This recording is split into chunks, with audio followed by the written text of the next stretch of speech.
मनुष्य लोक में कई बार कई भगवान ने मनुष्य अवतार लिया है ताकि संसार का कल्याण कर सकें।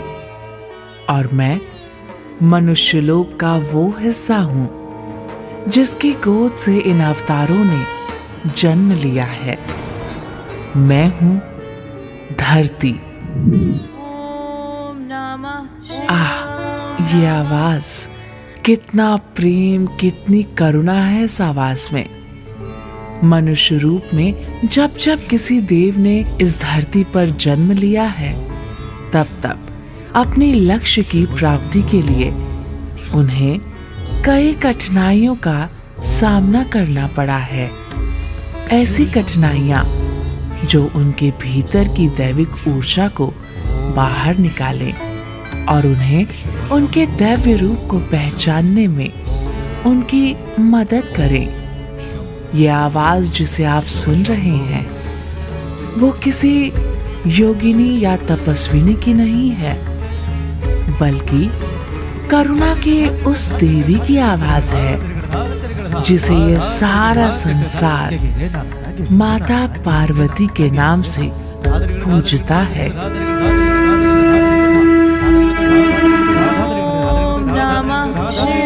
ये कहानी है उस देवी की जिसके कई रूप हैं, उस देवी की जिसके रूपों की पूजा कर मनुष्य को असीम ज्ञान प्राप्त होता है। लेकिन देवी पार्वती की कहानी सिर्फ महादेव को पाने तक की नहीं थी। देवी ने 108 बार जन्म लिया था ताकि अपने दैविक रूप को पा सके, पर हर बार उनका मनुष्य का शरीर उनकी दैविक ऊर्जा को झेल नहीं पाता था। ये कहानी है एक ऐसी मनुष्य योनि में जन्मी देवी की जिन्होंने अपने दैविक रूप को, अपनी चेतना को पाने के लिए कई बार जन्म लिया, कभी पार्वती के रूप में तो कभी सती के रूप में। महाराज, महाराज, बधाई हो, आपको पुत्री सुख की प्राप्ति हुई है। गर्भगृह के बाहर खड़े प्रजापति दक्ष ने जब ये सूचना सुनी तो उनकी आंखों से अश्रु की धारा बह गई। अपनी पुत्री को गोद में लेते हुए प्रजापति दक्ष ने कहा, ये सिर्फ हमारी पुत्री नहीं है दाई माँ, ये हमारे वंश की ज्वाला है, महामाया का रूप है हमारी बेटी। आज हमें हमारी तपस्या का फल मिला है, हमें हमारी पुत्री मिली है। हमारी पुत्री प्रतिभाशाली और प्रचंड होगी, वचन की पक्की। उसके बाद से पूरा संसार उसके आगे झुकेगा। संसार के लिए हमारी पुत्री एक उदाहरण बनेगी, स्त्री बल का वो उदाहरण होगी जिसके तेज से ये पूरा संसार प्रज्वलित होगा।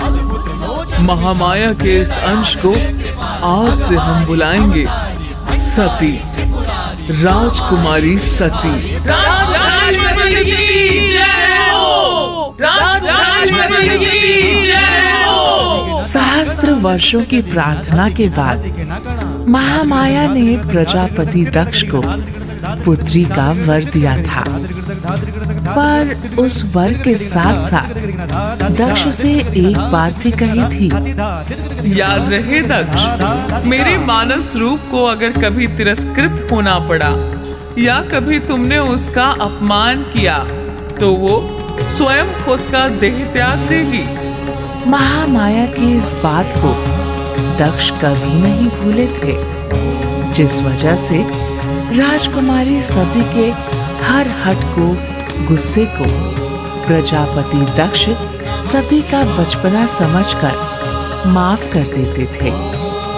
जैसे जैसे सती बड़ी होती गई, उनके अंदर का तेज बढ़ता रहा। उनके हृदय की दृढ़ता और वीरता इतनी बढ़ गई कि जब सती धनुर्विद्या में निपुण हो गई तो एक दिन अकेले अपने घोड़े को वन में लेकर प्रस्थान कर गई। राजकुमारी सती, राजकुमारी सती, जंगल के अंदर मत जाइए। राजकुमारी सती, महल वापस चलिए, अन्यथा प्रजापति दक्ष बहुत नाराज होंगे। हम प्रजापति दक्ष की पुत्री हैं सैनिक। इस धरती पर और इस धरती के हर कोने पर हमारा राज है, चाहे वो महल हो या जंगल, ये सब हमारा है। इस जंगल के इन जंगली जानवरों ने हमारी प्रजा को परेशान कर दिया है और हमारी प्रजा की रक्षा अगर हम नहीं कर पाए तो हम किस बात की राजकुमारी। इससे पहले राजकुमारी सती को सैनिक रोक पाते, उन्होंने अपने घोड़े की गति को इतना तेज किया कि देखते ही देखते कब सती जंगल में खो गईं, उन्हें खुद नहीं पता चला। हे भगवान, कहाँ चली गई राजकुमारी? उन्हें अगर मैंने जल्दी नहीं ढूंढा तो प्रजापति दक्ष हमें नहीं छोड़ेंगे। प्रजापति दक्ष की जय हो, प्रजापति दक्ष की जय हो। इन सारी बातों से अलग प्रजापति दक्ष अपने दरबार में होने वाले विष्णु पूजन की तैयारी कर रहे थे।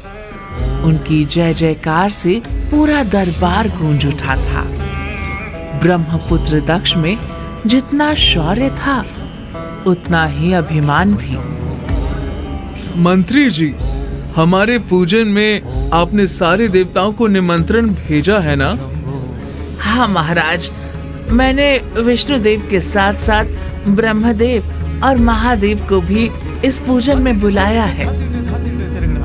मंत्री जी की बात सुनकर एकाएक सब कुछ शांत हो गया। दरबार में ऐसी शांति आज तक कभी नहीं हुई थी।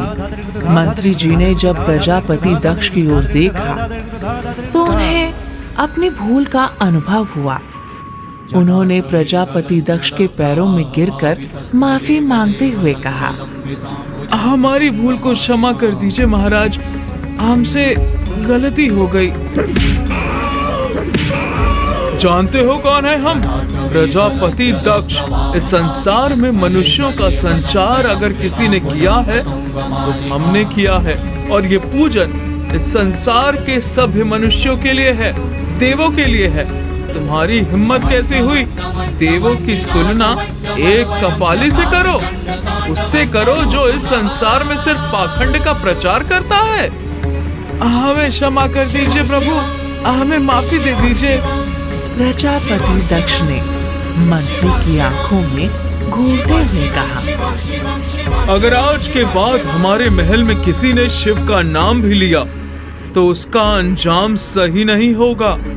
नफरत है हमें उस ढोंगी से, उसके पाखंड से, समझे तुम?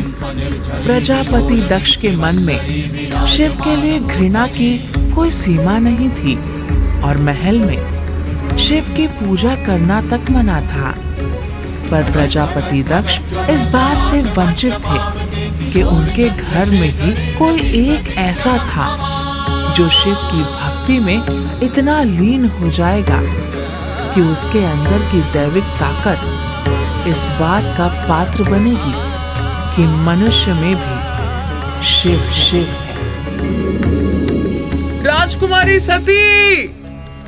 जंगल के अंदर जहाँ सैनिक राजकुमारी सती को ढूंढ रहा था, वहीं राजकुमारी सती उस जंगली जानवर का पीछा करते करते जंगल के उस क्षेत्र में आ गई थी जहाँ सूर्य की किरणों तक का आना वर्जित था। इससे क्या हो गया? सती ने अपने चारों तरफ देखा तो वो भयभीत हो उठी। चारों तरफ गहन अंधकार और उनका घोड़ा भी अब अपनी जगह से हिल नहीं रहा था। जंगल के मध्य में यहाँ तो बहुत जंगली जानवर होंगे, हमारा तीर धनुष तो उनसे सामना कर लेगा, परंतु इतने अंधेरे में हमें कुछ दिखाई तक नहीं दे रहा। हे प्रभु, अब हम क्या करें? तभी सती को किसी के गुर्राने की आवाज सुनाई दी। वो समझ गई थी कि ये कोई जंगली जानवर है और इस घने जंगल में जितनी देर वो रहेंगी उनके लिए खतरा बढ़ता जाएगा। हमें कुछ करना होगा। यहाँ से निकले तो निकले कैसे? तभी राजकुमारी सती को जंगल के कोने से आती हुई नीली रोशनी दिखाई दी। सती के अंदर का भय जैसे दूर हो गया। वो उस रोशनी की तरफ बढ़ती रही। उस रोशनी के पास पहुंचने के बाद सती को एहसास हुआ कि ये कोई पुराना मंदिर है।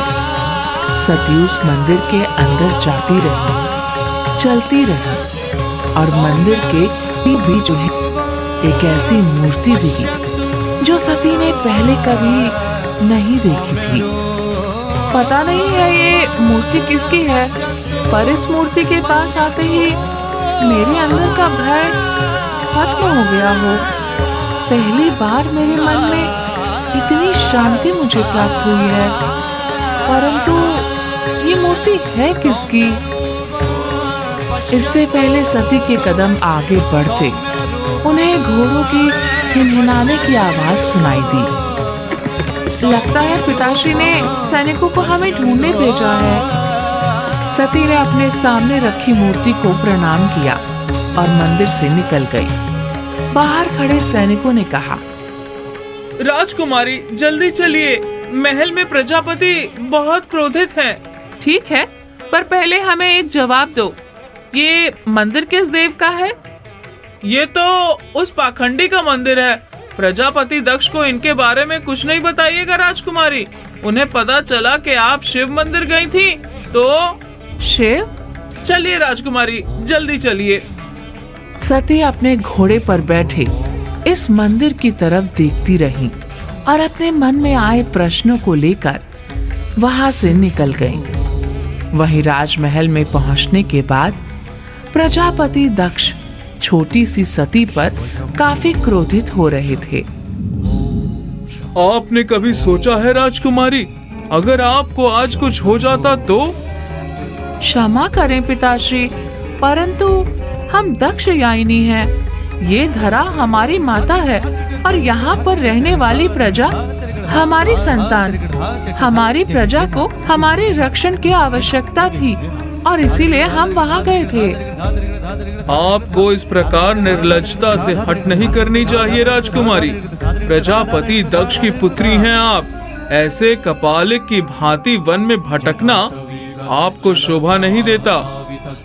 मैं अपने घोड़े के साथ अपने पिता की राजभूमि का परीक्षण करने गई थी और आप ही तो कहते हैं ये पूरा राज्य, यहाँ की प्रजा, इसकी वनस्पति हमारे अधीन है। पूरी धरती के सृजनकर्ता हमारे पितामह ब्रह्मदेव हैं और अगर मैं इसकी रक्षा नहीं कर पाई पिताश्री तो सवाल मेरी योग्यता पर होगा। सती अपने पिता की बात से असहमत और निराश होकर वहां से चली गईं। वहीं खड़े प्रजापति दक्ष और उनके अन्य पुत्र और पुत्रियां उन्हें देखते रह गए। आप ही की बेटी है वो। तेज और हट तो इनमें जन्म से ही है। महामाया का रूप है हमारी बेटी। इतनी भी हट करे, वो जैसा चाहेंगी वैसा ही होगा। और वैसे भी अब अगर हमें चिंता है तो उनके विवाह की। एक उच्च कुल और उच्च कोटि के व्यवहार का स्वामी ही हमारी पुत्री के लिए योग्य वर हो सकता है। पर दक्ष ये नहीं जानते थे कि जिस सती का हट उन्हें सबसे प्रिय है, वही हट एक दिन उन्हें एक ऐसी दुविधा में डालेगा जिसके विषय में उन्होंने कभी सोचा भी नहीं था। तो क्या कहानी है सती और शिव के मिलन की? जानने के लिए सुने नेक्स्ट एपिसोड। शिव शिव शिव शिवम शिवम शिवम हस्त डमरू वादि नाद कमल सृष्टि साई दिगि दिगि तक दिगि दिगि तक।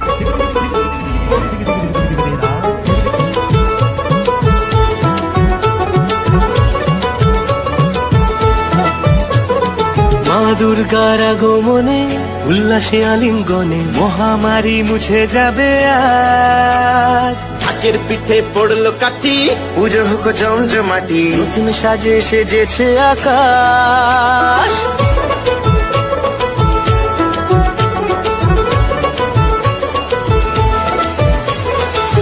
দুর্গার আগমনে উল্লাসে আলিঙ্গনে মহামারী মুছে যাবে আজ। ঢাকের পিঠে পড়লো কাঠি, পুজো হোক জমজমাটি, নতুন সাজে সেজেছে আকাশ।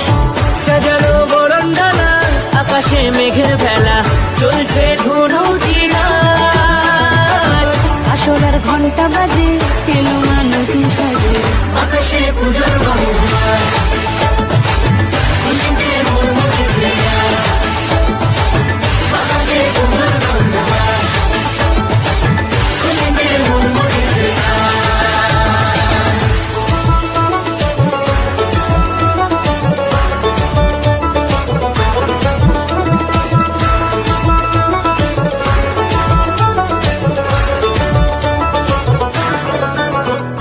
শিউলি ফুলের গন্ধে মাতে, খুশি শারদরাতে।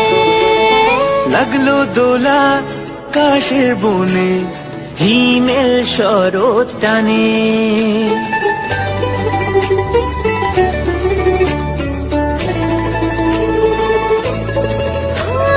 শিউলি ফুলের গন্ধে মাতে, খুশির শারদরাতে। লাগলো দোলা কাশের বনে, হিমেল শরৎ টানে। ষষ্ঠী চাওয়া পাওয়া আড্ডা সপ্তমীটা, সেলফিতে সেজেছে আজ। অষ্টমী অঞ্জলি আর নবমী জমজমকে, আকাশে পুজোর গন্ধ। খুশিতে মন মুছেছে আজ, আকাশে পুজোর গন্ধ। খুশিতে মন মুছেছে আজ।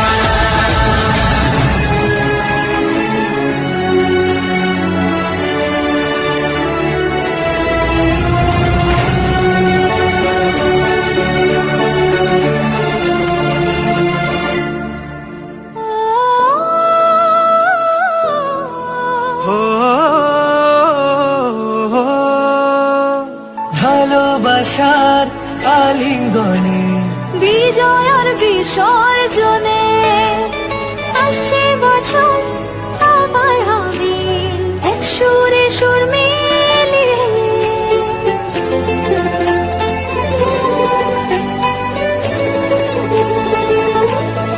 ও ভালোবাসার আলিঙ্গনে বিজয় আর বিসর্জনে ও আসছে বছর আবার হবে, এক সুরে সুর